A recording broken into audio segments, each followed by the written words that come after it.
Salam Pancasila dan salam penegakan hukum. Ini dari sahabat Rumah Pancasila, Saguele de Nathanael. Bertanya ini, selamat sore Bung Yosep, saya mau bertanya, jika hanya menikah di gereja tanpa nikah sipil kemudian suami saya tidak menafkahi dan kasar, apakah anak kami yang saat ini usianya 5 bulan adalah hak keluarganya? Bagaimana cara saya berpisah dengannya? Apa harus ada surat cerai? Jadi begini, ketika pernikahan itu dilakukan hanya di gereja ya, maka pernikahan itu secara negara tidak sah. Maka di dalam akta kelahiran anak itu selalu akan bertuliskan lahir dari seorang perempuan bernama siapa. Nanti di kemudian hari akta kelahiran ini bisa dimasukkan nama laki-lakinya. Siapapun laki-laki yang mengaku ingin mendudukan dirinya sebagai ayah dari anak ini bisa dimasukkan nanti di lembar sebaliknya dari akta kelahiran itu nanti akan ditambahkan oleh catatan sipil. Permohonan ya kepada catatan sipil nanti akan ditambahkan dan diakui oleh seorang ayah. Umpamanya berdasarkan pernikahan yang sah nomor berapa. Jadi kadang kan pernikahannya mundur, pernikahan yang sah. Ataupun tidak ada pernikahannya tapi diakui oleh seorang laki-laki bernama siapa itu, pada tanggal berapa dan sejak kapan. Itu bisa ya di dalam akta kelahiran untuk dilakukan perubahan sehingga anak ini ketika dewasa, dia mau nikah kan dia merasa punya ayah dan lain sebagainya.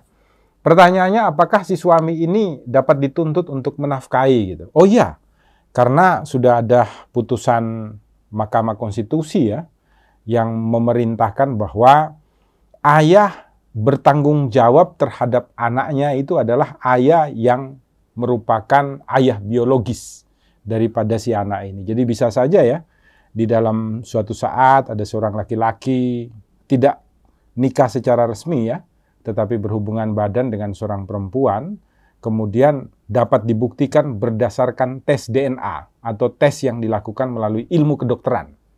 Kemudian terbukti bahwa anak ini kebetulan DNA-nya sama dengan seorang laki-laki ini, maka secara hukum laki-laki ini bertanggung jawab untuk memberikan nafkah kehidupan kepada si anak ini sampai dengan dia dewasa dan mandiri.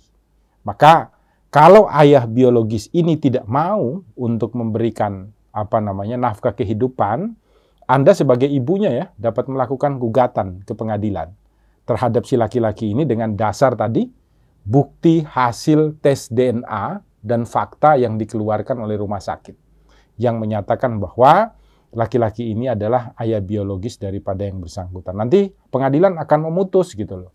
Berapa yang harus dibayarkan setiap bulannya. Bisa 10 juta, bisa 5 juta, bisa 12 juta, dan lain sebagainya.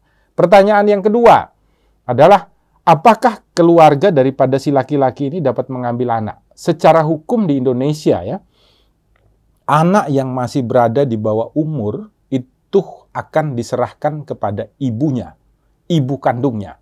Kecuali ibunya ini dalam keadaan gila, memakai narkoba, terlibat pelacuran, ataupun masuk penjara dan lain sebagainya, maka secara hukum dapat dipindahkan kepada ayah biologisnya.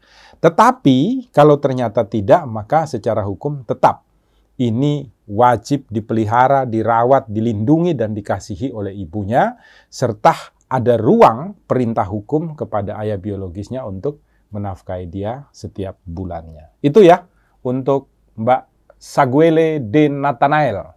Semoga nanti dapat memahami tentang aturan-aturan hukum yang ada, dan kalau ada sahabat Rumah Pancasila ya yang mengetahui lebih banyak tentang hukum, buatkan aja komentarnya di sini untuk menambah apa yang telah saya sampaikan tadi. Salam Pancasila, salam penegakan hukum, buka mata, buka telinga, buka hati, selalu berbuat baik di rumah Indonesia.